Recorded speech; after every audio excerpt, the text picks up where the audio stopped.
Question 3 then is exploring this idea that when you have a molecular formula like that, it can correspond often to many different possible structures, possible isomers, and this is about using the information it provides to work out which particular isomer it might be, or it might not be able to pin it down exactly, but at least to come up with one that fits the facts. So it's partly about making sure that you learn these words.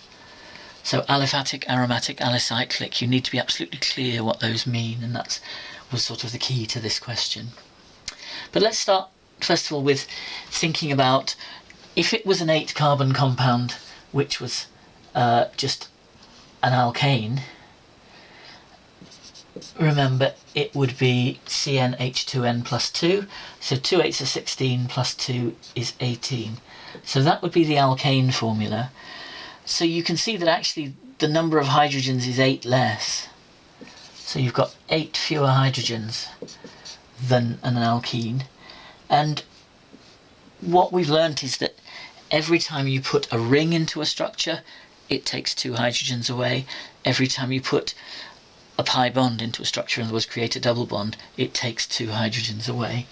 So that means that it has 4 lots of 2 electrons fewer, which means 4 lots of either carbon-carbon double bonds or rings. And that's what we're looking at. And if you sort of pause to think that at the start, it actually saves you time in the end, because you know that you're looking for structures which obey that rule. So using the CnH2n plus 2 and using the rule that you can count 2 hydrogens down for each ring or each carbon-carbon double bond, this question becomes quite quick. So if we start with isomer X, the first bit of information we've got is that it's aliphatic. That means that it's not aromatic. In other words, it doesn't contain a benzene ring, so that's going to be obviously important. And the second bit of information we've got is that it reacts with 4 moles of aqueous bromine. And remember, aqueous bromine reacts with alkene groups. It doesn't react with saturated groups, and it doesn't react with benzene rings, but we know we haven't got that anyway. But it will react with alkene groups. So 4 moles of bromine means there have got to be 4 alkene groups. So there is more than one possible answer to this compound, but the simplest one would be to say, well, let's have a chain of 8. 1, 2, 3, 4, 5, 6, 7, 8. And let's just put 4 carbon-carbon double bonds in it. So there's 1, 2, 3, 4. And that's job done. And you can see that's going to work, because following that rule, 4 double bonds means 8 fewer electrons than the saturated one would have, which gives us that molecular formula. But if you need reassuring, you can just go through and count. So you've got CH2, CH, CH, CH, CH, you've got 2, 3, 4, 5, 6, 7, 8, 9, 10, and that works. So that's obviously not the only answer. You could have these ones in the middle are all the E isomers. You could have those as Z isomers. You could also, in principle, of course, have branched chain ones. The only complication is that if you might, for example, have thought, let's just, even sticking with the linear structure, you might have thought, well, why don't we just do this? And that's possible, although in fact it wouldn't be that shape, because these carbons would be linear if they've only got 2 regions of electron density around them. These kind of compounds where you have this, sorry, it's got too many of them. There we go, it would be 1, 2, 3, 4. These kind of compounds like this are called allenes, and they do exist, but they're actually not very favourable. They're not very easy to make, and they tend to be more reactive than normal alkenes. So it would be fine as an answer, because it's not something that we learn about, but it's unlikely that you would get questions about compounds like that in an A-level exam. So if you put something like that in, that would be fine, but that's actually a more sort of A-level type compound that you would expect to get. Isomer Y next, it tells us, is aromatic. So that means it contains a benzene ring. So we know we've got that, and we've got 2 more carbons. So there are actually 4 possible isomers that you could make of C8H10 which are aromatic, because you could just put a tail with 2 carbons on like that, or you could put 2 separate methyl groups on, and there are 3 ways of doing that. There's that one, which we met in question 1, but there are also this one and this one. Now you didn't have to find all of them, but it's actually quite easy to do that. But the question is, how many of those are possible answers? And the answer is not all of them, because yes, they are all aromatic, they are all C8H10, but they won't all do this. Okay, so remember, this is a reaction with bromine in the presence of aluminium bromide, so it's an aromatic substitution reaction. So the bromine is going to substitute into the ring. And the question is, how many different ways can it substitute into the ring for each of these? So for this one, you could put bromine there, and that would be one, or we could put it there, and that would obviously be a different compound because it's a different distance away from where the ethyl group is, or we could put it here. But we can't then carry on, because if we put it there, it would just be the same as here, because all you'd have to do is flip the ring over, and putting bromine there or there is the same thing. Likewise, putting bromine there or there is the same thing. So there are actually only 3 possible ways of substituting bromine into that ring. So that one would fit the bill. So that's a possible answer. This one, you can see that if you put bromine there or there or there or there, it's the same thing. Because it's symmetrical that way and that way, if you put bromine at any of those 4 positions, you just get the same product, which would be that. So that can only form one isomer, so that one doesn't fit the description. This one, again, you've got symmetry, this time running like that through the molecule. So that means that if we put a bromine there, that's unique, right, because there's only one way of putting it in between the 2 methyl groups there. And if we put it there, that's also unique. It's the only way of putting it at that sort of opposite end of the molecule. But here and here, that position and that position, again, if you flip the ring over, you can see that those 2 just change places. So there's only one way of putting it at that position, and therefore 3 isomers altogether. So that one, again, fits the structure. Here you've got symmetry down there, and that means if you put the bromine here, it's the same as putting it there, and if you put the bromine here, it's the same as putting it there.